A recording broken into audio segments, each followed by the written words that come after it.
hello friends मैं आयुष आपनालोके चाই আছে MLD creation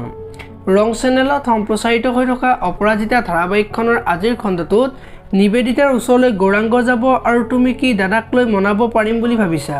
মই যি ভাবিছো সেইটোৱে কৰিম মোক মুক্তি লাগে তোমাৰ পৰা তোমাৰ দৰে নাৰীৰ পৰা সেই কাৰণে এটা শব্দ উচ্চাৰণ নকৰাকৈ চুপচাপ গৈ ডিভোৰ্স পেপাৰত সাইন কৰি দিয়া বুলি ক'ব আৰু তেতিয়া নিবেদিতা ভাঙি পৰিব আৰু কি কৰিম কি নকৰিম হৈ পৰিব এতিয়া বৰ নিবেদিতাই ডিভোৰ্স পেপাৰত সাইন কৰিবনে দেখিবলৈ পাব আজিৰ খণ্ডটোত আৰু নন্দিনী আজি যদি দৰমহা নহয় তেতিয়া হলে কেনেকৈ চলিম বুলি ভাবি থাকিব আৰু অপৰাজিতাৰ সাইনটো নোহোৱাৰ কাৰণে যে কামবিলাক কৰিব পৰা নাই সেই কথাটো অপৰাজিতা কেনেকৈ ক'ব চিন্তা কৰি থাকিব আৰু সেইখিনি সময়তে ছায়া নন্দিনীৰ ওচৰলৈ আহিব আৰু অপৰাজিতাৰ বিষয়ে কৈ থাকিব আৰু তেতিয়া নন্দিনীৰ খং উঠিব আৰু তুমি অপৰাজিতাৰ লগত এনেকৈ থাকিলে কি হ'ব নে তোমাৰ স্যালাৰিয়ে বাঢ়িল নে তোমাৰ প্ৰমোশনে হ'ল আনকি অপৰাজিতা মেমলৈ গোটেই ক্ৰেডিটটো গুচি যায় বুলি ক'ব এতিয়া বৰ নন্দিনীয়ে কি ক'ব দেখিবলৈ পাব আজিৰ খণ্ডটোত আপোনালোকে অপৰাজিতা ধাৰাবাহিকখন চাই কেনেকুৱা পায় কমেন্ট কৰি জনাব